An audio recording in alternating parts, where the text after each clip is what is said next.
Well, hello, everyone, and I want to welcome you to another edition of Unstoppable Mindset. And today we get to talk to a very interesting person um, with a lot of roots in Turkey, but she is also doing a lot of work with the United Nations here in the U.S. and other places. Her name is Bircan Unver, and I hope I got that right. Yes, And thank you. Oh, good.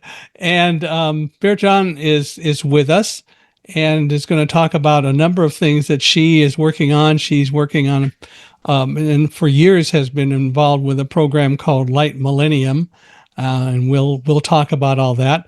But let's just start and as usual, we'll have a great conversation. So, Bircan, I want to welcome you to Unstoppable Mindset. We're glad you're here.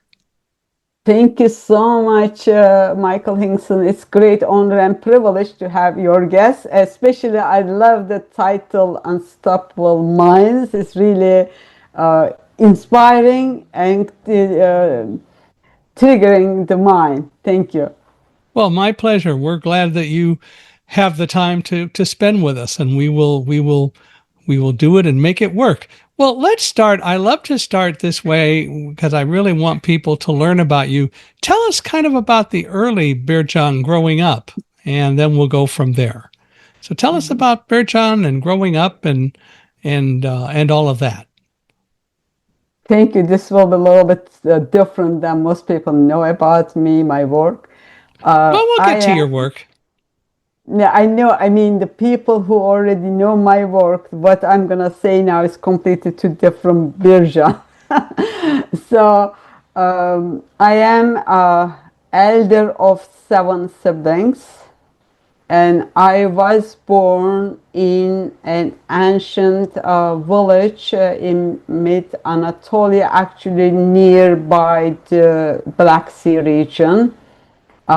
And I'm proud with my age, 1959. And my family moved to town first from the village and then Istanbul for our educations, for their kids. And but I don't know really as a girl child growing up with seven kids, especially with a traditional family, being older girl is not a good idea. But maybe it was a kind of tough childhood as a girl. I don't feel that I never been a child. That's really what I feel.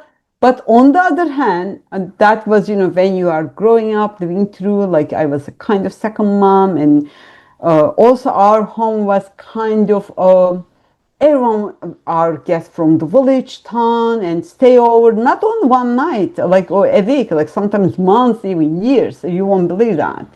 And it was not big house either. So, but those kind of build up maybe my feeling to be responsible. So I consider myself a responsible person because I was responsible for my sisters, brothers, and also washing dishes, making, helping my mom to prepare the meal, lunch, breakfast, and clean up. Like, I was kind of second person, second mom at home. So those early things, although stolen my childhood, but at the same time provide me being able to do everything from very early age. Even though I remember I've, several times at the time the bread wasn't, you weren't buying the bread from the market, but from the baker, really where they were baking the bread. So she was, and from time to time also she was making the bread at home. And then she wasn't sending me to school because then I had to stay with my brothers and kids so she can make the breads a big amount for a couple of days. So that said, also gave me idea. I want to suddenly want to work as soon as I'm 17, 16, 17. So and then I started early working at a bank, and it was my first 8 years. I worked at a bank in Istanbul. It is called Istanbul Bank. And then my graphic is like life graphic is a little bit different. Like curvy, not like straight line. Then after 8 years working at a bank, I started to university and fine arts, and then I had kind of interest art history, especially TV production. Art history, arts in the concept is producing art documentaries. That was kind of my vision. Also, it was also my reason initially coming to the US, learning TV production, of course, English as first. So that was very much my childhood until, 18, until starting at the bank. And then the rest is another story. I must say, I really have 3 different lives. Well, you had certainly an interesting childhood, needless to say. And I can understand what you're saying about being the oldest and all the challenges. I was not. I was the youngest, but we only had 2 siblings, and neither of us.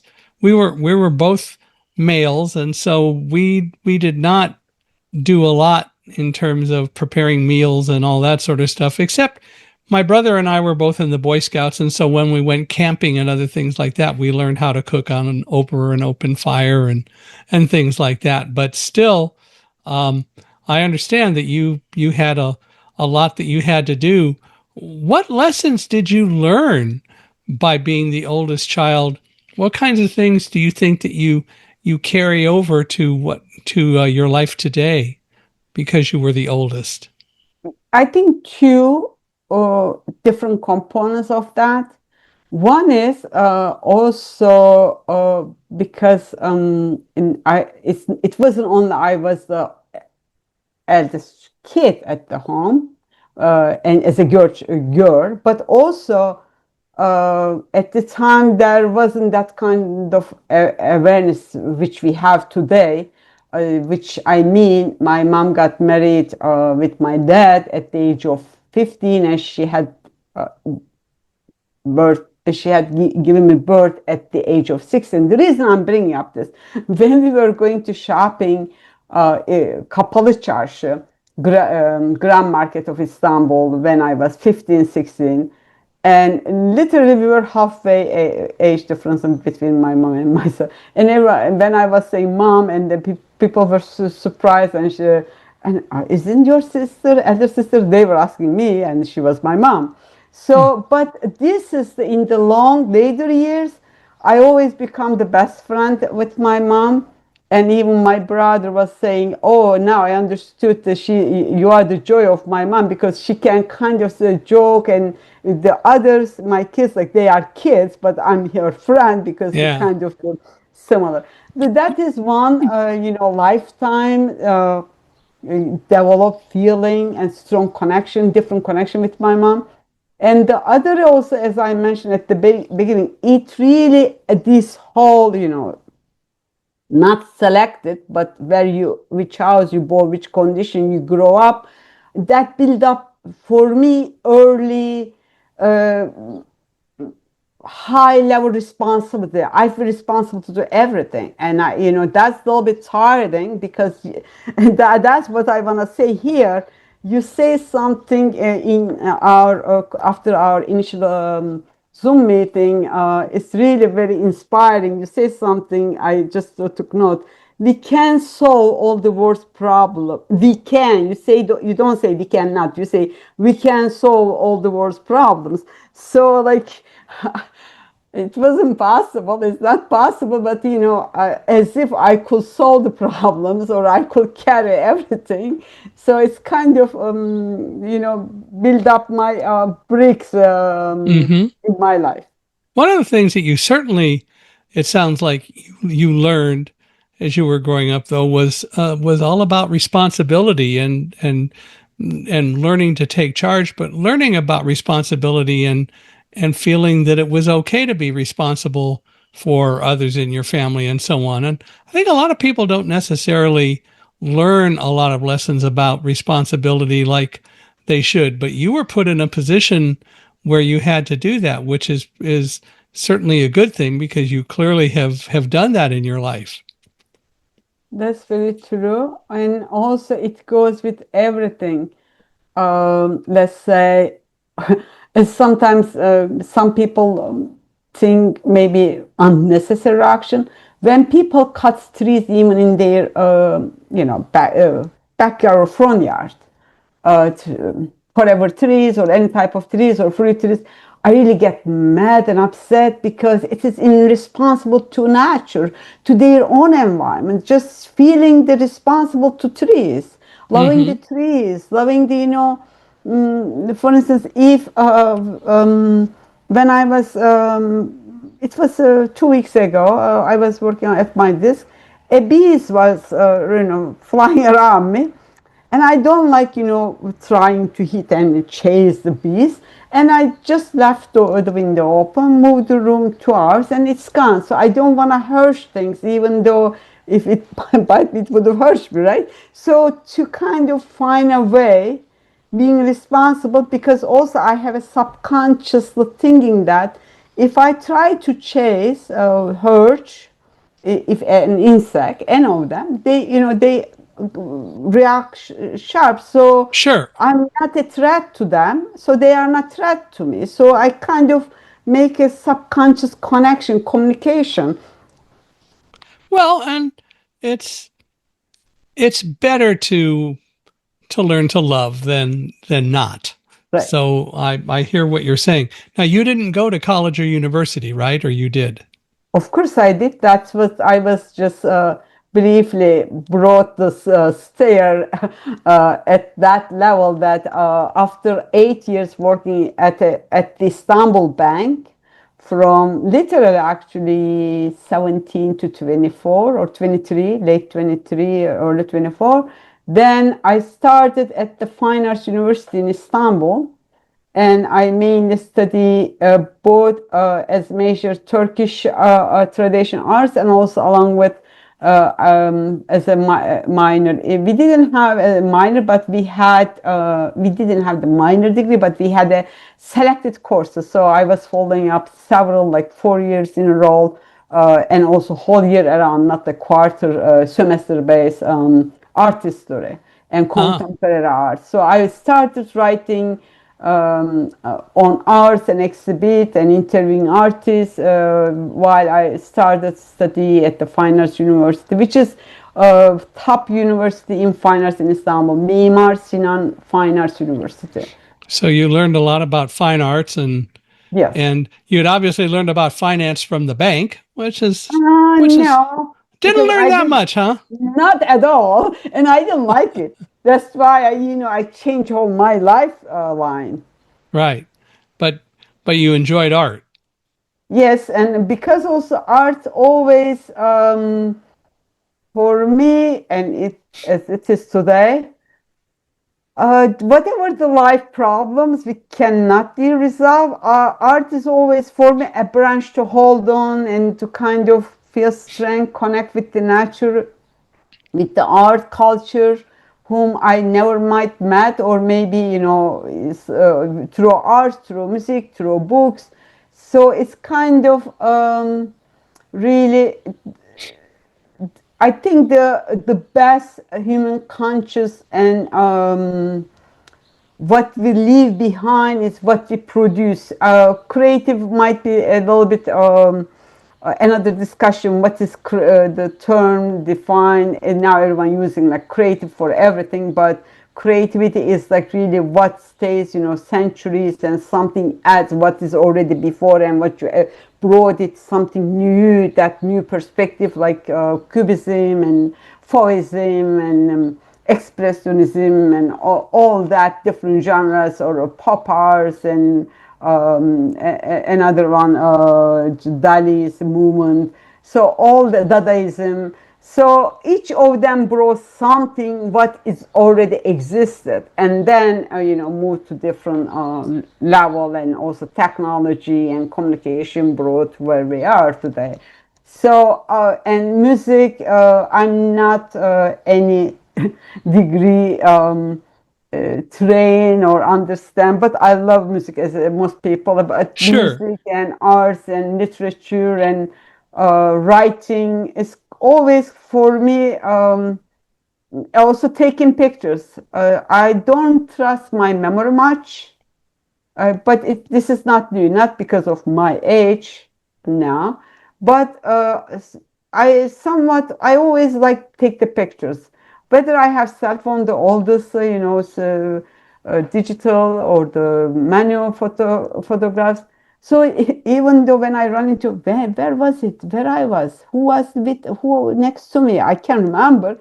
But why I love that, because really it captures your life, even you don't Hmm. remember, and then reconnects. Also, I come up with a new concept. I haven't done anything yet, but it's kind of developing in my mind, that we are able to capture the past, but we cannot capture the future, because whether unexpected the one photo comes up, or an audio recording, or all those movies, musics, and documentaries and paintings throughout art history. You can really capture the past depending on what your background or interest and education, but you cannot capture the future. But you can imagine. We can imagine the future. We can Sure. invest into the future. Well, and the reality is that the future is based on so many things that happened in the past, and so you can learn to use some of that information and have a better idea of what the future might be like, and that's pretty fascinating too. Um, Indeed. so how long did you go to college? In Turkey, the basic for university education is annual based, not semester based. It's a 4 years, and actually, when I started, it was 5 years. Then later on, the system education board changed it to like 4 years plus 2 years. So Okay. I graduated from 4 years fine arts, and then I have a master degree based in New York New School University. In New York. Yeah. Okay. So was that 2 years? Yes, but Uh-huh. it was a little bit different again, Yeah. Z, because first, when I was here for the first time, 1989 to 1994, I started and I took to 6 credits and I love it, but I had to go back to Istanbul. So then I got the absence, leave of absence, and then but coming back 3 years later, I readmitted, and then I finished it. I got my graduate diploma in 1999, May 1999. Okay. So you've It been seems you've like been not a dealing straight line for me. you've been dealing with school for a while. Yeah. But while all that was going on, you got interested in and you started to do things regarding public access television, and you started that. If I read your biography correctly, in 1991, you started doing things with public access TV. Tell us a little bit about that, and why did you do that? That's really the kind of key point in my life. For the initial one of the two reasons that I came to the U.S. as the first time, I was, the first aim to learn English, the second also to learn the TV production. And then my first year was in the US, was in LA. And then I was looking for the schools, and I'd like to get the formal education, formal training. And then one of my friends there, whom I met there, she said my aunt is TV producer at Queens Public TV in New York, and she is looking for someone like you who really wants to get in and all that. And then I think a couple months later, I had a very brief trip to New York, and I met with her. And then I met with her at QPTV. Now she's unfortunately not with us. Um, but she was the first Turkish producer at QPTV, and I'm forever grateful in memory of her. She was the one who introduced me QPTV, so I met with her at QPTV in 1990. And then when I went back to LA, I decided to move to New York. So as soon as I moved to New York and I registered to QPTV's both field production and studio, and at the time there were 7-8 months waiting list. Eventually I got in on the list 1991, and first I got the field production certificate, and it was I think 6 months something, and we had a group project and solo project, and then studio. And the studio production is when the same group project after you are learning all the equipment, and then shooting, and everyone is crewing, and everyone is helping each other within the same group of the class, and then also producing group project, and then the individual project. That it is the similar step for the field production and the studio. That also provides a certificate to enabling us to use QPTV's equipment, studios, taking out the equipment, inviting studios. Unfortunately, after COVID-19, there has been a long dragging issue. They haven't opened the studios. This is, I don't want to get in because it is beyond our concept, but because that was my initial reason also moving to New York. And then once I started producing program and airing, I really loved the idea from one idea, just idea, and then put paper and develop it, bringing guests, bring the crew, especially with the manual 3-inch tapes, and to put everything in a tape and then submit it and air schedule. I really love that. So then while I was there, and then I said, okay, I want to really have a master degree on TV production. So my master degree from New School University is in media studies. So, and I got my diploma May 1999. So, but New School was amazing. I learned all the first my life, although it was 39, maybe 38, 39 years old when I was. Photoshop and Premiere or Avid and all the first offline digital, all the software program I learned at the New School, and I edited my first program offline at the New School as well. But when I got diploma, and then I had no access to continue. Also, it's just I never been a wealthy person. My mind and my heart wealthy, but not financial terms. And then so QPTV always my second home because it provides me continuing the producing and provides me access, provides me equipment. It's like provides the community. That's what it is exists for, especially in support of the article First Amendment and freedom of expression. And also QPTV format is really not well known, or not QPTV alone. That is public access, PEC programming, public education and government programming, non-commercial. So it is not much known widely, but it is really one of the best symbol of democracy. And now it's kind of a little bit diminishing because also widespreading out other web streaming platforms like this or other, so that there are so many discussion and issues. And also there is one petition to the New York Senate that is called Team-New York, that could also bring in all the web streaming to this community media access, public access media. So then, go ahead.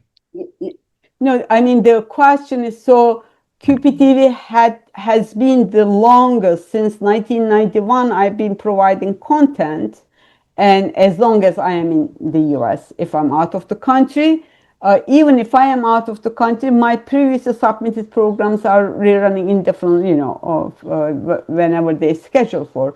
My new programs, I determine which time slot, because I have a time slot to be scheduled, and whether 28 minutes or 1 hour. But especially again after COVID-19, I couldn't produce anything at the studio at QPTV, but like this Zoom-based programs, and then for the Light Millennium organization, the programs I produce, and then edit them, reformat them to schedule for QPTV. But it wasn't as it used to be produced at QPTV, at the studio with the crew. That's the excitement, teaming up. It's really, I love it. But Zoom, this type also make more maybe manageable, but also bring more international speakers, through online connection. So Right. there are, of course, both minuses, and somewhat we lose some, but we gain other part. So you started in public access television and are still doing that essentially, but in 2000 you started Light Millennium TV. Tell us about Light Millennium Television. Thank you so much, because Late Millennium I still consider it's my third child, because already 25th anniversary, the Yeah. flyer on my back, it says 25th. That also refers to 25th anniversary of the Late Millennium. I think the experience and production, and also providing free platform, QPTV, Queen's Public TV, but actually the 1992 Communication Act and PAC programming, public government, public education and government programming, those merge with my new school education, like Fatris, Plato, the concept of the two ways of messaging. And for the first time in my life, at the age of, I think I was 39, I was able, 38, 39, I was able to use, it was very new also for the world, internet. We had the internet at the new school as our media class, the open forum, 1 week media theory class. We have open discussion forum about Greek philosophy, Phaedrus, communication, media theory. The other class, we had the classic format. So all this together merged in my mind, and I really felt I found my medium. That medium is the internet, which me, especially someone is living in New York, who has 30 years first life in Turkey, Istanbul, that culture, and then I didn't want to kind of disconnect from my root cultures, and internet provided me that connections, and also I always like to write and communicate, so it becomes like natural medium. And then when I just graduated in May 1999, I sent out by then like 40 people with my friends, colleagues, and then I said, oh, I want to start a platform. This platform is going to be ours. And everyone wants to say, kind of to expand the QPTV's concept, because when I say QPTV's concept, this is the, again, First Amendment, and they don't control the content. They don't say anything you can do, you cannot, unless it's a threat to someone's life. So it's all the content, or you are responsible as the producer. So I really love that freedom and responsibility again.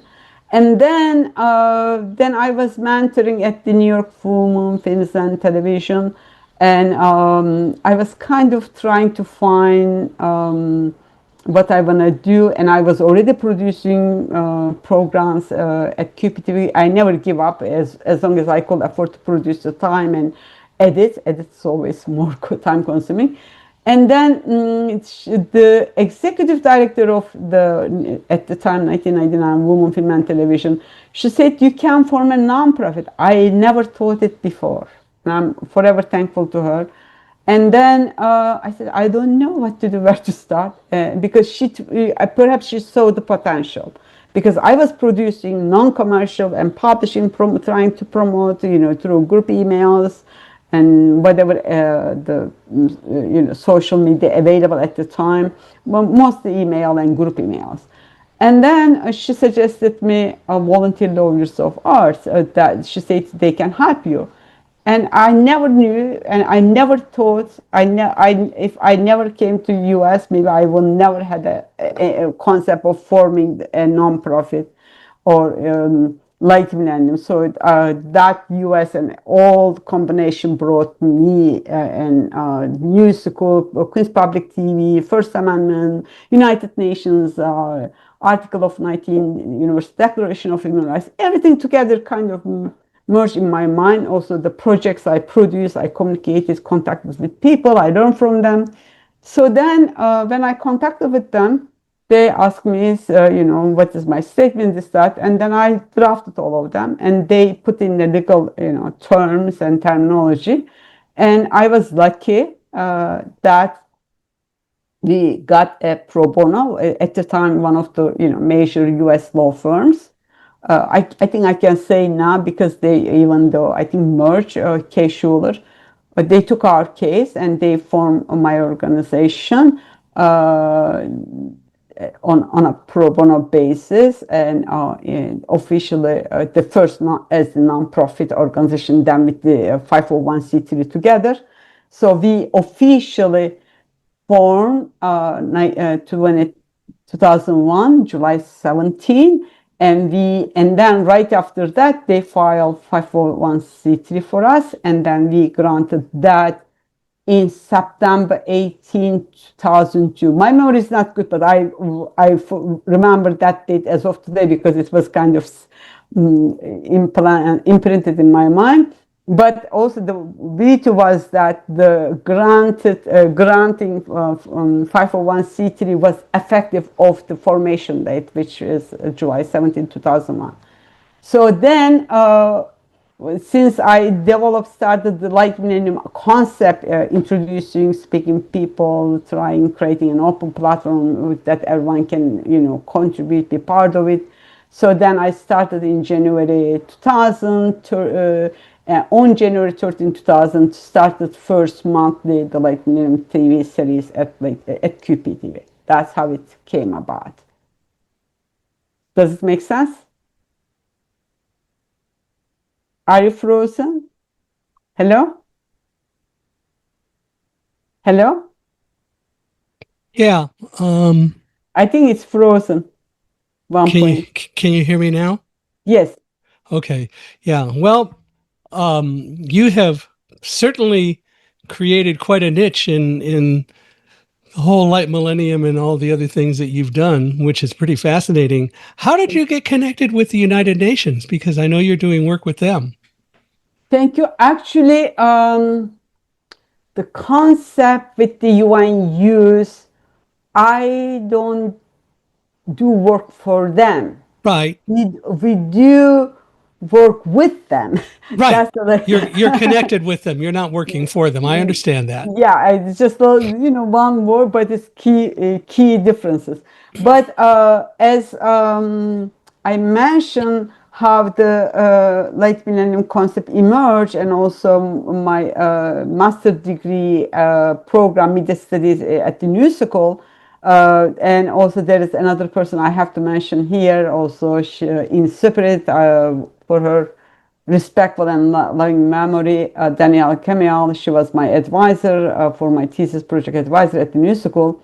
And all that TV ideas and my thesis project, and she loved, and I got all A. And my first TV ideas project was Peace, Reality, or Utopian Dream. And it was 11 minutes or so. It was just before the first Clinton administration election, just in October, I think, 2002. And then I interviewed many academicians, civil society, nonprofits whose focus area on peace and war and, against nuclear war, all that. And then that actually, the concept peace, reality, or utopian dream, that took me to the United Nations. I don't know now as an outsider at the time, it was so welcoming, and I went to photo department. They shared me with photos, and I got all the books I was looking for. Of course, public library. I got all the books about the peace and peace organization.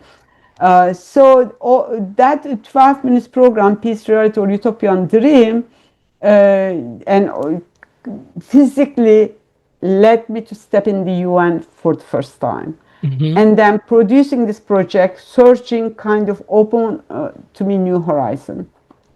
And also my advisor was persistent. Bircan, we know you are great, you produce fundamental programs on arts, but I want you to do something else. So that actually also forced me to move beyond producing something beyond arts. And so then peace, reality, or utopian dream concept came in. But also it wasn't far topic in my life, because my son, who was born when I was 22, now he's 45. His name is Barış, and mean is in Turkish peace. Peace also at the time, Africa, hunger, and I was hoping when I get 40, 50, this will be over. It's not the case, but as a vision, I always look for humanistic, positive for the humanity, not, for myself well-being.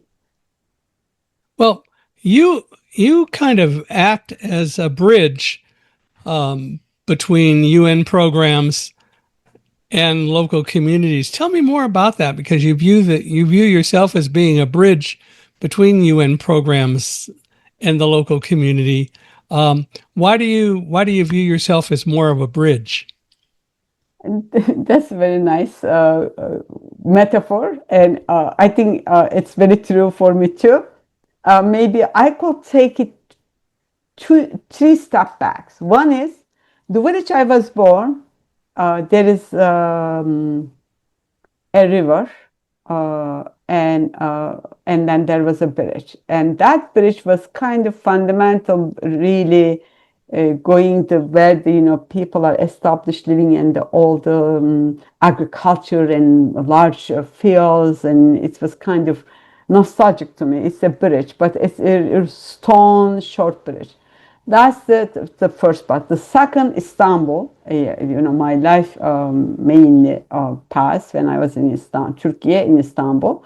And Istanbul, the Bosphor, and then the Istanbul Bridge, now the name changed. And now three bridges. And not just the bridge itself, but also Turkey's geographical space, place on Earth, and especially on in between Europe and Asia, and Black Sea, and then the Mediterranean Sea, and then when you go down North Africa, and then you go up like the Russia and North Europe, so you see that connection physically, geographically, and through Bosphor, through physical bridges. We grow up with this kind of as part of our DNA and vision.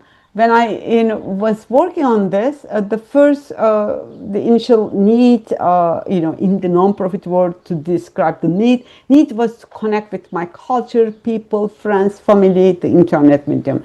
And then bridge is also a metaphor. And when we associated with the UN, I'm proud to say it, led the association process. That was also my vision from that small video for the class project. And then I realized this is also, I think, today's real fact that local communities, even Queens here, people are paying thousands of dollars to come to New York to get visas. All that trying to get the sponsor, to attend a conference. And I didn't see much interest within the local nonprofits there. Mm-hmm. And that's a little bit was shocking realization for me. So I brought to my programs UN visions, programs, MDGs, UN days, sustainable development goals. For instance, when it was announced at the UN for the 2020 agenda, we created dreams for humanity. So we brought people from walks of life, poets, authors and youths to really share their ideas for humanity, for peace. Well, you, it sounds like from all that I've read and studied, you're, or at some point you kind of have moved more into dealing with a lot of things with the environment. So I know that your program has been able to get accredited as an observer status with the UN Environment Program. How has that affected what you do and all of your work going forward? Thank you. And this is also another important, I think, milestone for us. The first in connection with the UN, associated with the in the formerly United Nations Department of Public Information, and then it has changed to Department of Global Communications. Officially, we've been associated since 2005, active and good standing, and we are able to be presented at the UN with 6 representatives, and therefore we are able also to reflect back to our committees networks from the UN, and it's 2 ways. I really like the concept 2 ways messaging.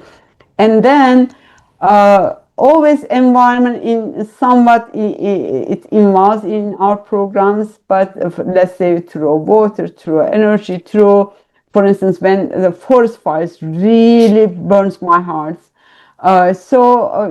Being sensible and trying to, as much as I could, to attend the meetings, especially MDGs for the first phase of the Millennium Declaration. Really, it's I consider UN is the best school I ever had, and it's for me a lifetime school. And I learned about so many countries I will never otherwise know them much. Some of the names you hardly hear in media and anywhere else. So it's kind of opens, and to see the global spectrum. Also, one of the things I really love at the UN, whether you are a ambassador or president or prime minister of a country that has maybe a population 1 million or 2 million or 1 billion or 1.6 billion, the largest one. So you have the same minutes of speaking time, same voting, especially, of course, I'm talking about the General Assembly. So those things I follow up, and we try to incorporate time to time. And water issue always I wanted to involve. I want to do something about, but it's just not like, because I love the trees and I'm not, scientist. So I'm not officially trained. So also I'm not able to protect the, fires in the forest. And every year it's getting worse and worse. And then I'm sensible, but you can't do much about it. And eventually, although our last name is same, but we are not blood connected. Professor Ünver, at the time he was vice president for the UN Water at the UN, and we connected, and I was following up, and I was aware his work before we met. We connected through the UN. So then, especially during the COVID era, when I've seen his speeches, natural-based solutions, and then his piece on smart water, so I proposed him if we can do something about water. And then he was very supportive, very kind, very modest. We had our first water program on the World Water Day in March 2001. And then it has turned out an annual program, and we kind of made the global connections and collaborations, and especially the first 3-4 of them, Professor Olcay led and guided, and also we worked together in a sense that I brought one part of the speakers and he brought the other part, so it was also great, diverse speakers, and also the level of the speakers from whether civil society, academia, UN, and youth, all that. So we already presented 6 of them. And 2023, we were part of the UN Water Conference. we presented a program, and then last year we participated and presented a program side event in Nice on the ocean conference, and we kind of we also had previously on the ocean again. Plastic also become whether ocean, whether water, whether land life. Like plastic is becoming a huge issue in every level. Not plastic, but also chemical, all sorts of polluters on in environment. So then we become promoting, producing, and there are really great level of academicians and experts, and they also like to share and connect their research and their findings. So it's a platform to bring them together. And then when it is a video, when it is posted as both a summary along with the full presentation or speech, so it becomes a really source where you can find diverse voices, diverse solutions, diverse ideas, and also we align them in support of the UN days, UN conferences, SDGs, Sustainable Development Goals, like Water Days. Also, we collaborate with an organization in India, IGEN, Green Institution, Green Engineers, Institute of Green Engineers. So they are focusing on energy, SDG 7. So we contribute them, bringing speakers. So then they join us to our program. So really, it's an organic, volunteer base. So that actually, I was so proud that we got a call, invitation to submit the application for this accredited status. Mm-hmm. And it was June 2025, after the Ocean Conference. I think Ocean Conference kind of brought them cumulatively and maybe brought their attention. And then October, they asked our official documents, the bylaws and certificate of organization, which is the regular require any formal application at the UN. And then I submitted them in, I think it was October 15, 2025, but I haven't heard anything. And then I thought maybe, they didn't consider. And then literally a year later, in last June, we got the approval. And with it's not just accredited for a special one particular conference. It is an observer status assembly to contribute to draft ideas, to contribute to draft resolution, to observe, to participate, and then also to be responsible to provide every 4-year quadrennial report. Let's say if we fail to produce contributors at any level to this cause, then we may lose that observer status. But of course, we'll do our best to contribute and to continue. With all of the work that you've done in all of this, I want to come back to World Water Day in a moment, but with all the work that you've done and all the things that you've done in public television and so on, when you host these meetings or you participate in these meetings, do they get televised also? Are you able to bring those to the public through public television? When it is Zoom, then I edit within my time slot, within the limits of my time slots. And QPTV provides 2 different time slots. One is 28 minutes, the other one is 58 minutes. So then, let's say if it's 2-hour session, I a little bit edit and then title, etc., and part 1, part 2, and also depending on the length of the session, or 28 minutes. So then I schedule them through the local channels, as we spoke at QPTV. Also, I make them available through our vimeo.com/lmtv channel on the web. Also, when we have a summary or outcome, so we also provide those things. We try and share through social media, try our best to make those information available, visible, and reachable. Well, that I'm glad you do that. I'm glad that it gets to be something that is a lot more publicized than you just attending a meeting. That's important, I would think, to do. When you talk about World Water Day and so on, one of the things that I understand you do is you compare water security directly with cybersecurity and gender equality. Those are three different sorts of things when you include water security. Tell us more about that. This was our latest program in last March, and we had in our prior program on AI, a discussion on AI, a public discussion on AI policy or AI Act.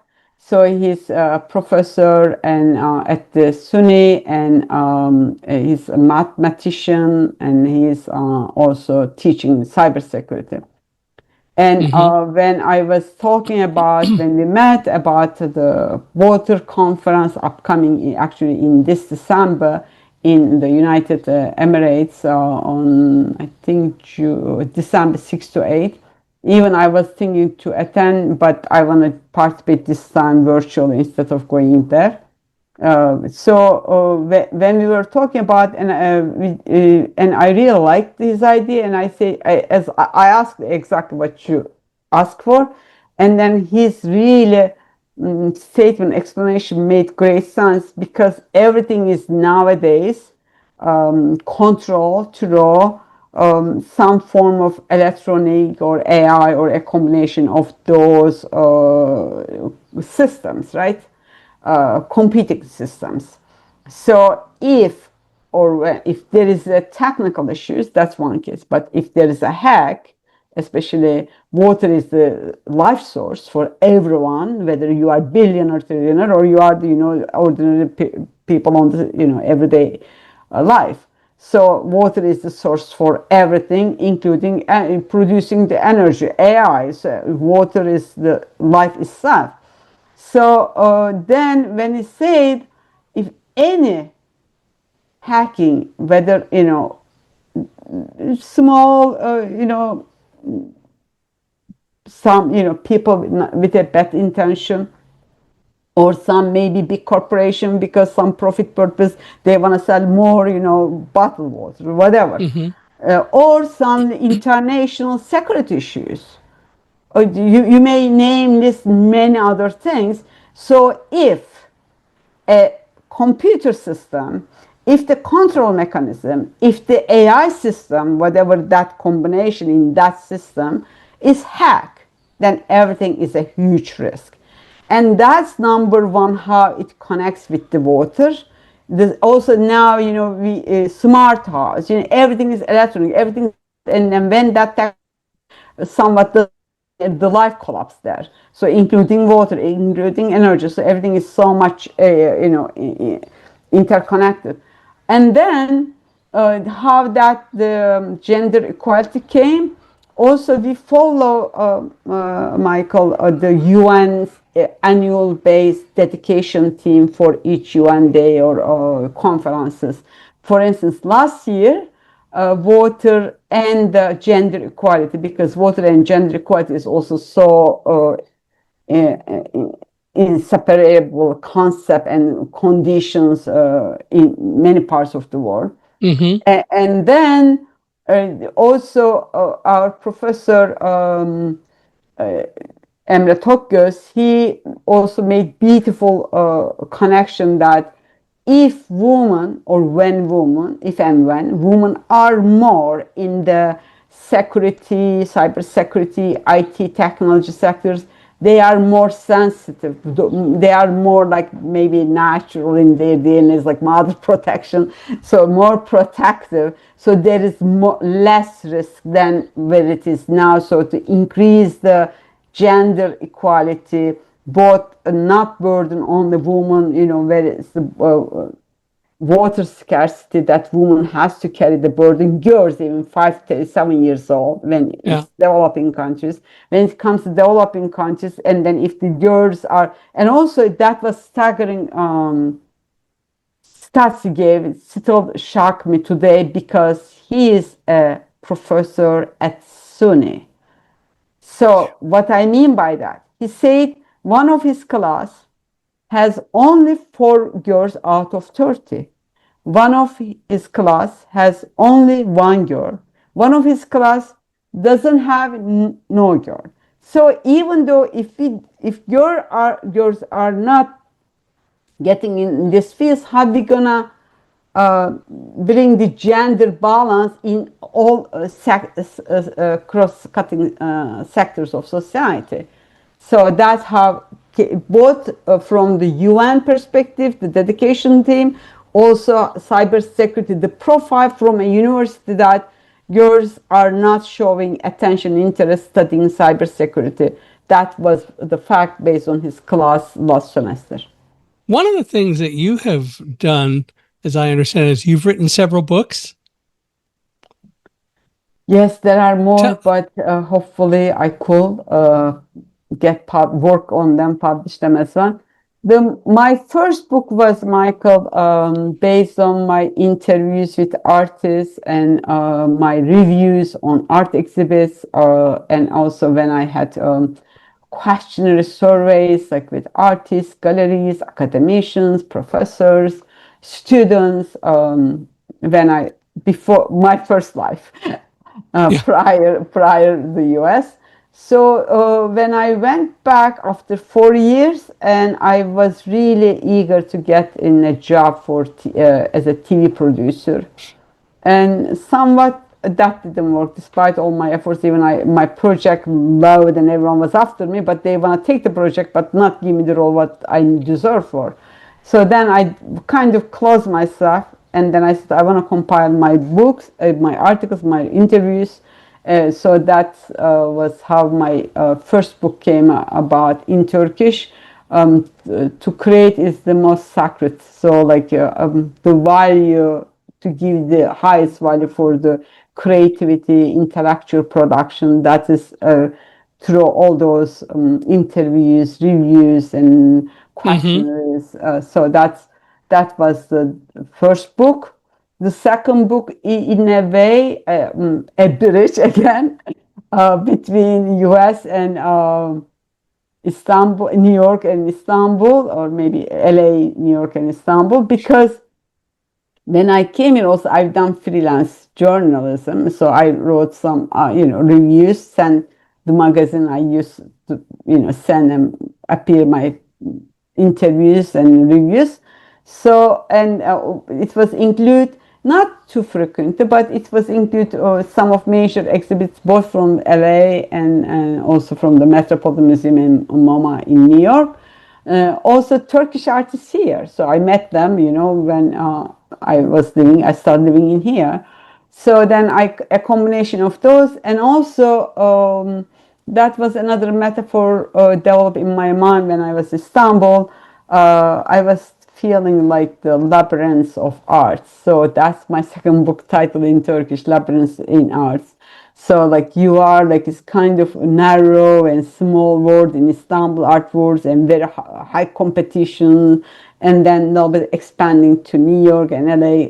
Expansion means bringing some, for instance, Francis Bacon, Thomas Hart Benton, and Max Ernst, and René Magritte. Those also the last part connecting with the New York, Istanbul from my art, based on my art background. So were any of the books published in English? The last one, 2023, is English, but it is a compilation. Concept is written me. I directed the project. And of course, I have some pieces also beside the concept. But it is a compilation by 24 contributors. It is based on the JUC Media Research Writing Awards 2021 and 2023 High School Awards project. And it is also engaging the youth to involve with the UN programs at an early age and encourage them, award them. So that also, the next one is going to be on the water action decade in the same line, same concept. And also I have a book project since 2022. I couldn't still, 2020 actually. I dream, therefore I am. I have 80% of the book manuscript is ready, but I couldn't finalize it. And so the other one also, I was hoping but couldn't to have a book for the 25th anniversary of the Light Millennium. Unfortunately, it didn't happen. It's a little bit seemingly not going to happen this year to come up 25th anniversary of the Light Millennium. But I had 20th anniversary of the Light Millennium in Turkish. And so this is completely different issue because I introduced Light Millennium both in Turkish and in English. So it's like twin sister is the Turkish one. Yeah. And then I formed Turkish sister in 2010. And then, so on the 20th anniversary of the Turkish organization, as it is association, official association. So I compiled the first part, the concept, vision, very much like Millennium because it's the system. But the second part based on the programs, activities, and challenges in Istanbul. So this book also in English will be first the manifesto and the first all the history will be this, very much in English. The original one, but the second part is going to be completely, a selected ideas and projects and programs from the website and public programs from the last 25 years. And it's hard things to do it. It's very challenging. I couldn't do it. It's a lot of work. Well, Bircan, I want to tell you that we have now been talking for more than an hour. Time flies when you're having fun. Indeed. Man, I'm going to have to go ahead and end our time, but we'll have to do this again and continue the discussion. But I really appreciate you taking the time to be here. And I hope that people will monitor your programs and read your books if they can read Turkish or English, whichever Website works. has so many English pieces, and good. anyone is welcome to look at our website. And what's the website again? lmglobal.org. lmglobal.org. Okay. Yes, but the whole archive from 2019 to 2019, no, of course not 2019, 1999 to 2018, the archive, our initial website is lightmillennium.org. Millennium is with double N. So everything we are talking about, all the process, our UN programs and the reports from the UN NGO briefings, some conferences we participated. If anyone has any question, I'll be happy to provide the link and to connect them. And we will put that information in the show notes, the notes for the podcast. So I want to thank you for being here. This has been absolutely informative. I really appreciate your time, and I hope the programs continue to go well. So I want to thank you again for being here, and this has just been a lot of fun. Thank you so much, Michael Hingson. It is great honor and privilege, especially you are a hero and your story is amazing. And you are also taking really one of the challenges works like producing these programs, and we never met in real life. And then this is also Light Millennium and your work, how we connected through. Otherwise, there was no regular environment or daily-based environment that we could meet. Your work and your dedication and your inspiring contribution really connected us and bring us together in this session. Thank you, and I'm really grateful for that. If you're ready to go deeper into the ideas that shape how we see ourselves and others, I have a free gift for you. Head over to michaelhingson.com and download my free ebook, Blinded by Fear.